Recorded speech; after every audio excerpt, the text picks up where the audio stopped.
Olá, bom dia, sejam todos muito bem-vindos a essa edição do Jornal Toda Hora. A partir de agora você acompanha as principais notícias dessa segunda-feira. E olha só, o ex-presidente Jair Bolsonaro liderou neste domingo uma manifestação em São Paulo. Essa é a primeira desde que o Supremo Tribunal Federal o tornou réu sob a acusação de liderar uma tentativa de golpe de Estado.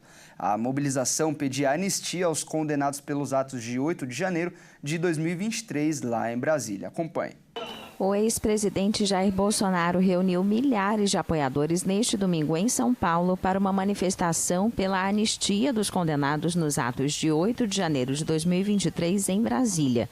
O líder da extrema-direita comandou a mobilização, pedindo anistia às pessoas condenadas pela invasão às sedes dos três poderes em Brasília, logo após terminar seu mandato e deixar o país. Um protesto semelhante foi realizado no Rio de Janeiro há algumas semanas.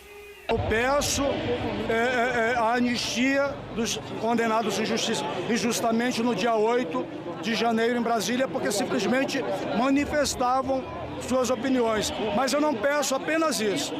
Eu peço que o parlamento abra o impeachment contra o presidente Lula. Esta é a primeira manifestação que Bolsonaro promove desde que se tornou réu, acusado de liderar uma tentativa de golpe de Estado.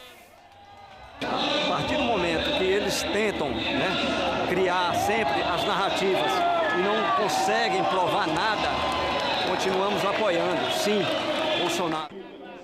Após decisão do Supremo Tribunal Federal, o ex-presidente também será julgado por supostamente liderar uma organização criminosa que buscava impedir a posse do presidente Lula para quem perdeu as eleições de outubro de 2022.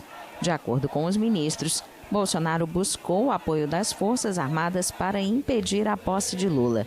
Ele pode pegar até 40 anos de prisão se for considerado culpado, embora afirme ser inocente e vítima de uma perseguição. O ex-presidente pede ao Congresso que aprove uma lei de anistia para os condenados pelos ataques de 8 de janeiro. O STF condenou mais de 500 pessoas pelo levante, a maioria delas por crimes graves, como tentativa de golpe de Estado. A gente muda de assunto agora para falar de saúde. O Brasil já registrou 504 mortos pela dengue, é o que mostra o painel de arboviroses do Ministério da Saúde. Apesar desses números alarmantes, os casos de mortes por dengue ainda é o menor do que o registrado no mesmo período do ano passado. O Brasil registrou 504 mortes em 2025. Os dados foram divulgados pelo painel de arboviroses do Ministério da Saúde e, apesar de alarmante, o número é 83,3% menor do que o registrado no mesmo período do ano anterior. Foram registrados entre os meses de janeiro a março. O maior número de mortes por dengue aconteceram em São Paulo e a Secretaria de Saúde do Estado está realizando uma força-tarefa nos municípios para controlar a dengue e outras arboviroses. Além de São Paulo, os estados Paraná e Minas Gerais têm números expressivos de mortes, com mais de 30 mortes registradas. Para evitar que os números de casos aumentem, é necessário eliminar criadouros que possam acumular água parada, onde o mosquito pode se proliferar, como garrafas, pneus e vasos. Usar repelentes, mosquiteiros e telas em janelas e portas, participar da fiscalização das ações de prevenção e controle da dengue executadas pelo SUS. E antes de encerrar, vamos às notícias internacionais. Israel atacou Gaza neste domingo e deixou dezenas de pessoas mortas e feridas, de acordo com as autoridades palestinas. O exército israelense denunciou o lançamento de foguetes contra seu território e o primeiro-ministro Benjamin Netanyahu. Vamos ver.